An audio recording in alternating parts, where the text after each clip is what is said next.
In this video, I'll show you how to add a fade in and fade out effect to your audio in Canva. This is a great way to make your background music or sound effects sound much smoother and more professional. Let's get started. First, open your video project in Canva and add an audio track, either by uploading your own or choosing one from Canva's audio library.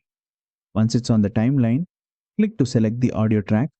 Now, take a look at the top toolbar. You'll see an option called Fade. Click on it. Here, you'll get two simple sliders, Fade in and Fade out. Just move the Fade in slider to control how gradually the audio starts, and use the Fade out slider to adjust how gently it fades away at the end. It's super easy and gives your video a much more polished sound without needing any external apps or complicated steps. Once you're done, hit play to preview it, and you'll hear the difference immediately. And that's it. You've just added fade in and fade out effects to your audio in Canva.